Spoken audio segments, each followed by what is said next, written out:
अब मूव करते हैं हम अपनी next third equation of motion की तरफ।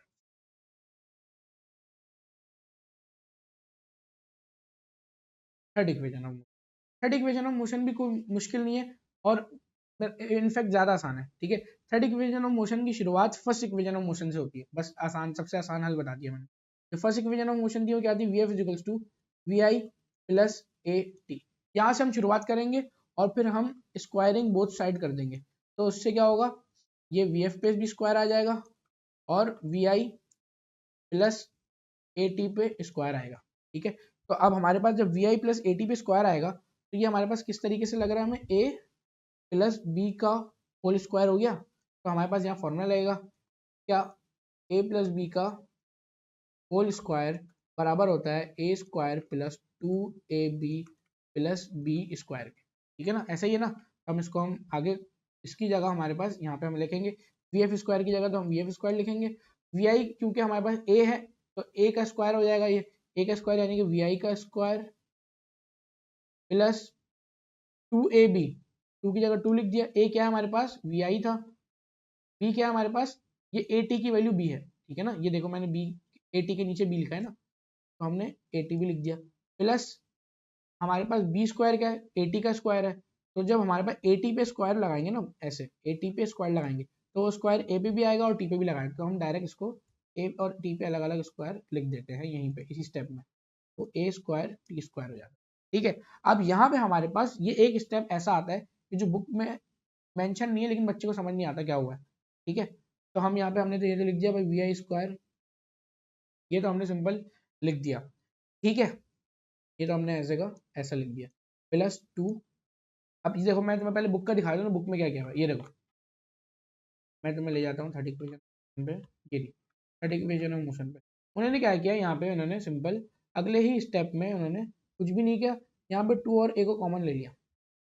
ठीक है। टू और ए को कॉमन ले लिया, अब बच्चा बोलता है कि टू और ए को कॉमन तो लिया लेकिन इस वाले स्टेप में ए स्क्वायर टी, अच्छा कॉमन किस किस से लिया है, इन दो से, यानी कि अगर मैं इसको दिखा दूं सही से, ये देखो ये हमारे पास two V I A T plus A square T square, ये जो वैल्यू है ना इन दो वैल्यूज से हमारे पास कॉमन लिया है इन्होंने, ठीक है। अब यहाँ पे मैं दिखा देता हूँ, यहाँ पे दिखा देता हूँ, एक तो ये वैल्यू है और एक ये वैल्यू है, इसके अंदर से उन्होंने कॉमन लिया है क्या, टू और ए। अब अगर मैं ए कॉमन ले रहा हूँ तो मेरे पास दोनों इक्वेशन में ए होना मौजूद है, टू कैसे कॉमन ले रहा हूँ मैं, टू तो है ही नहीं इस वाली में, ऐसे ही ना, तो टू कैसे कॉमन ले रहा हूँ, तो ये पॉसिबल है लेकिन वो स्टेप किस तरह पॉसिबल है वो बुक में नहीं बताया हुआ। वो पॉसिबल इस तरीके से है कि उन्होंने हमने इस स्टेप में अगले स्टेप में क्या करेंगे, इसको two V I A T को अभी फिलहाल ऐसे लिखे रहे हैं, तो हमने इस क्वांटिटी को multiply by two divide by two कर दिया, तो हमने इस क्वांटिटी को मल्टीप्लाई बाय, अच्छा ये हम कर सकते हैं मैथ्स में, अब तो ये स्क्वायर टी स्क्वायर हो जाएगा तो यहाँ पे अब टू हो जाएगा, हमारे पास टू मिल जाएगा हमारे पास। अब जब हमें टू मिल जाएगा ना तो हम बड़ी इजीली इसको कर सकते हैं, वी आई स्क्वायर बराबर है, अब इसके अंदर टू आ गया, इसके अंदर भी टू आ गया, इसके अंदर ए आ गया, इसके अंदर भी आ गया, तो हमने ए कॉमन टू और ए कॉमन ले लिया, किया क्यों अब देखो खुद ही समझ आ जाएगा, जब टू और ए कॉमन ले लिया तो अंदर क्या बचा, इसके अंदर क्या बचा भाई, यहाँ से हमने टू और ए कॉमन ले लिया तो यहाँ पे वी आई और टी बचा, तो हमने यहाँ लिख दिया भाई ये हमारे पास यहाँ पे वी आई टी बच गया, सही है भाई। उसके बाद प्लस का प्लस बचा, फिर हमारे पास क्या बचा यहाँ पे, क्योंकि हमारे पास ये टू, ये वाला टू गायब हो गया, नीचे वाला टू है तो हम यहाँ पे क्या लिखेंगे वन अपॉन टू, ऊपर टू गायब हो गया तो वन बचा ना। अब यहाँ पे ए स्क्वायर में से एक ए बाहर चला गया, एक ए अंदर है, ऐसा ही है, और टी स्क्वायर तो वैसे का वैसा है, तो टी स्क्वायर हो गया। तो ये गौर करो तो हमारे पास ये सेकंड इक्वेशन ऑफ मोशन नहीं बन गई, देखो अगर हम यहाँ देखें सेकंड इक्वेशन ऑफ मोशन क्या, S equals to V I T plus one upon two A T square, तो V I T plus one upon two A T square बराबर है एस के, सही है, तो V I T plus one upon two A T square बराबर है S के। अब मैं यहाँ पे लिखूँ, यहाँ पे क्या चलता हुआ आ रहा था वी एफ स्क्वायर, तो वी एफ का स्क्वायर बराबर है वी आई के स्क्वायर प्लस टू ए, और इसकी जगह मैं क्या लिख दूंगा, एस लिख दूंगा, सही है। तो भाई हमारे पास ये चीज क्या बन जाएगी, अब हमारे पास जो इक्वेशन बनेगी वो ये बन जाएगी, वी एफ स्क्वायर बराबर है वी आई का square plus two A S के, और जिसको हम ऐसे भी लिख सकते हैं कि टू ए एस बराबर है V F square minus V I square के, और असल इक्वेशन यही होती है कि टू एस बराबर है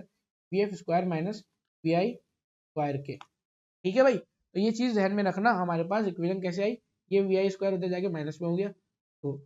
V F square minus V I square बराबर है टू एस के, ये हमारे पास थर्ड इक्वेशन ऑफ मोशन आ गई। हमने क्या किया, सिंपली हमने इसको दोनों को ये फर्स्ट इक्वेशन ऑफ मोशन ली, स्क्वायरिंग बोथ साइड किया, यहाँ पे a प्लस बी का होल स्क्वायर लगाया, a square plus 2ab plus B square किया, यहाँ पे 2 डिवाइड बाई 2 लगाया ताकि हम 2 और a को कॉमन ले लें, अंदर क्या बचेगा, तो सेकंड इक्वेशन ऑफ मोशन बनेगी, तो वो बराबर होती है s के, तो s लगाया और वी आई स्क्वायर को उधर भेज दिया, तो 2s equals to V X square minus V I square हमारे पास बचा। ठीक है, तो इस तरीके से हमारे पास third equation of motion derive करोगे आप एग्जाम में। इसको भी करने का तरीका यही है कि आप इसको 4-5 दफा लिखो।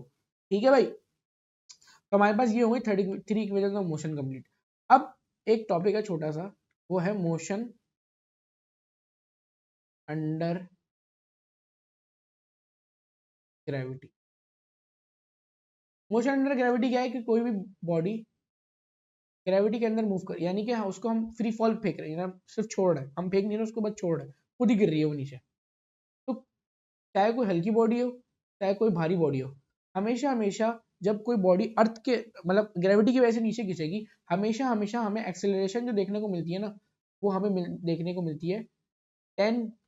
मीटर पर सेकेंड स्क्वायर, या जिसको एग्जैक्टली अगर मैं लिखूँ ना, तो एक्सेलरेशन की वैल्यू होती है 9.8 मीटर पर सेकेंड स्क्वायर। क्या मतलब बताया था मैंने बोला था अगर 5 मीटर पर सेकेंड स्क्वायर है एक्सेलरेशन, तो इसका मतलब ये कि हर सेकंड उसकी वेलोसिटी में 5 मीटर पर सेकंड का इंक्रीज आ रहा है, ऐसे ही ना। तो अगर किसी की एक्सेलरेशन 10 मीटर पर सेकंड स्क्वायर है, यानी कि हर सेकंड में उसकी वेलोसिटी में 10 मीटर पर सेकंड का इंक्रीज आएगा। ठीक है भाई, तो अगर मैं बोलूँ कि यहाँ पे 0 थी, एक सेकंड बाद में अगर ड्रॉ करूँ तो वो 10 हो जाएगी, उसके अगले सेकंड में वो देखूँ तो 20 हो जाएगी, उसके अगले सेकंड 30, और नीचे नीचे पहुँचने बाद 40 हो जाएगी, 4 सेकंड में 40। सही है ना। कोई बड़ी बॉडी की भी देखूँ तो यहाँ पे 0 में अगर स्टार्टिंग में 0 है, एक सेकंड बाद जो है उसकी 10 हो जाएगी, फिर 20 हो जाएगी, और ऐसे नीचे हर सेकंड उसकी बढ़ती जाएगी। तो हमने देखा जब भी मोशन अंडर ग्रेविटी हो रहा होता है, तो जो एक्सेलरेशन होती है ना, वो हमेशा 10 मीटर पर सेकंड स्क्वायर ही होती है, और तुम लोगों के लेवल पे भी 10 है, वैसे 9.8 होती है। ठीक है, तो अब यहाँ पे इस चीज को जहन में रखना कि हमारे पास इसको ये क्या एक्सेलरेशन, इसको कहते हैं हम एक्सेलरेशन ग्रेविटी की वजह से। तो एक्सेलरेशन ड्यू टू ग्रेविटी को हम नाम देते हैं जी, यहाँ जी लिख देते हैं, जी की वैल्यू होती है 10 मीटर पर सेकेंड स्क्वायर। तो हमारे पास जब भी मोशन ड्यू टू ग्रेविटी होता है, तो हमारे पास मोशन अंडर ग्रेविटी होता है, तो उसमें जो एक्सेलरेशन है उसकी जगह हम जी लिखते हैं, और जो डिस्प्लेसमेंट हो रही होती है ना एस, उसकी जगह हम एच लिख रहे होते हैं, या कैपिटल एच लिख रहे होते हैं, एक ही बात है। ठीक है, तो हमारी अगर इक्वेशन ऑफ मोशन की मैं बात करूँ यहाँ पे आके, तो हमारे पास जो ए है वो क्या बन रहा है, जी बन रहा है, और एस बन रहा है एच। हमारी अगर मैं इस इक्वेशन को मैं यहाँ लिखूँ बराबर में ही, तो वो क्या बन जाएगी भाई, ये बन जाएगी, अगर ग्रेविटी के अंदर कोई बॉडी मूव कर रही है तो वो बन जाएगी 2gh बराबर है V F square minus V I का स्क्वायर। अब ये दोनों केस में यूज होता है, अगर कोई बॉडी को हमने नीचे से ऊपर फेंका है उस वक्त भी, और कोई ऊपर से नीचे आई उस वक्त भी। बस तुम लोगों को ये चीज ख्याल रखना है कि हमारे पास अगर एक बॉडी हमने नीचे से ऊपर फेंकी, फॉर एग्जाम्पल नीचे से ऊपर फेंकी, तो मैक्सिमम हाइट पे पहुंचने के बाद उसकी वेलोसिटी 0 हो जाएगी, तो उसकी फाइनल वेलोसिटी। और अगर ऊपर से नीचे फेंक रहे हैं, ऐसे ऊपर से नीचे फेंक रहे हैं, तो उसकी इनिशियल वेलोसिटी 0 होगी। तो छोड़ रहे हैं तो शुरू होते ही जो स्टार्टिंग वेलोसिटी वो क्या है, 0 है ना, और नीचे आते आते वेलोसिटी उसकी बढ़ती रहेगी, तो फाइनल वेलोसिटी की कोई फिक्स वैल्यू नहीं होती है भाई। तो अब मैं पहली इक्वेशन अगर कुछ इस तरीके के केस है, कोई बॉडी नीचे से ऊपर फेंकी ऊपर से नीचे, तो तुम ये इक्वेशन यूज नहीं करोगे, तुम ये वाली इक्वेशन यूज करोगे, क्योंकि तुम्हें सवाल में एक्सेलरेशन नहीं दी होगी, तुम खुद से जज करोगे कि हाँ यहाँ पे जी है तो उसकी 10 वैल्यू यूज करूंगा और एस की जगह एच आ जाएगा। ठीक है, ये थर्ड इक्वेशन ऑफ मोशन है। सेकंड इक्वेशन ऑफ मोशन में सिर्फ एस की जगह एच आ जाता है, एच बराबर है V I T plus half A T square के।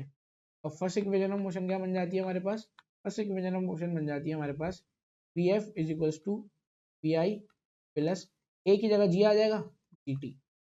एस और एच यहाँ है नहीं, खत्म बात। ठीक है भाई, तो यहाँ पे हमारे पास पूरा का पूरा चैप्टर हमने काइनेमैटिक्स का कवर कर लिया है। ठीक है बच्चों, तो अब क्या करेंगे, हम इसको जो है उसकी प्रैक्टिस करना, डेफिनेशन जो पढ़ाई उनको याद करना। मिलते हैं अपने नेक्स्ट लेक्चर में इंशाल्लाह। अल्लाह हाफ़िज़।